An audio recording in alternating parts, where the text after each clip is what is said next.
Good evening, ladies and gentlemen, and welcome back to Heavy Repping. My name is John Tron Davidson, and I'm here once again in our super personal, super fancy Tesla sun location in the southwest of England. So because today is our 50th video, and following on from a little Q&A thing that I did on Instagram, I decided I'm going to give a little bit of backdrop to myself and to Heavy Repping as a whole.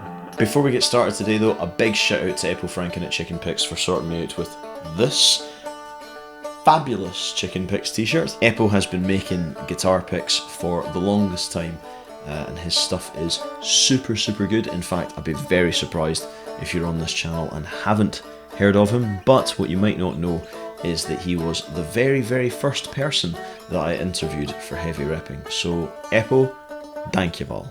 So this whole music thing has been part of my life since I can possibly remember, but I started off when I was about sort of 5 or 6 singing in choirs, in church choirs. My family aren't religious, but that's where you went to sing, so that's what happened.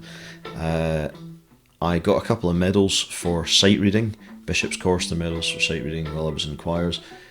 Genuinely, I can't read music anymore by sight. I really wish I could, so if you're watching this and you did sight read music, or you do, please keep it on, it's incredibly important. I got onto the violin and the piano after that, and then did a few grades and stuff until I discovered the guitar, at which point the violin went out the window, and I started playing guitar at age 15, just before my 16th birthday, on this. This is my first guitar. It is a Lauren Classical that I bought in 1995, and it's a 3/4 size. I've had it serviced maybe once. The bridge is actually coming off it. I've kept it even though I never use it because it's my first guitar. It's literally why I'm doing this now, and you should never ever get rid of your first. I knocked the crap out of that thing until I got my hands on an electric, which sadly I don't have anymore, which is a black Mexi Telly that I got in 97, and that got me into my first band, which was Equus. Now unfortunately I don't have any pictures from that period in time because they're physical pictures and I've no idea where I would even find them, but it was a huge thing. I remember we used to rehearse in the Scout Hall down the road from where I lived in Glasgow, and it was me and a few other guys I knew, and they were the only people I knew who played instruments. I knew this guy Ian who played guitar. Hello Ian. My mate Lee was playing bass, and a guy called Stuart was playing drums, and as far as I can remember, I think he was one of the only drummers that I knew until I was in my 20s. And I remember recording the Equus EP, the only EP we did, which was called The Night, as in swords and stuff, night, not like the night. We recorded it in a place called Argyll Studios in Glasgow, which was round the back of a funeral parlour, and I remember being in the vocal booth and watching the hearses pull in and out while I was doing my takes, which in hindsight is kind of strange, but that's the thing. Then I went to a band called Catkill 6 that I was in for 6 years, and we did a few records together. That was recorded up at the substation in Rosyth, which was an amazing place. It had been a church and it had been converted into a recording studio, but it looked like the prow of a ship, and that was the first place I ever played an organ. I played a church organ. They had a pipe organ in there, and to date I've never played through an amp or rig that was more overpowering than playing a single chord on that organ. It blew my mind out of my bottom, and it was a seminal moment for me as a musician. When I moved to the southwest, which is way too long a story to get into here, but when I moved to the southwest, I came into Manson's Music Shop, where I now work, and there was an advert up for a singer for a band, and I phoned the guy, and it never came to anything. I then went back to Glasgow and moved back here, and when I moved back here, the same advert was still up in the shop, and I didn't even remember, and I phoned the guy, and he was like, I'm pretty sure I spoke to you 3 years ago. And they hadn't had a singer in all that time, and I ended up joining them. That band was 31. I did a record with them called The Great Wide Hope, and we shot a video with Carl Shanahan, who's a wonderful, wonderful lad who worked a lot on Kerrang TV and all the rest of it. And that video is still on YouTube. I'll put a link to it in the description. Then I moved to London and ended up working on Denmark Street for 5 years at Winjo's Guitars. Shoutouts to Winjo's Guitars.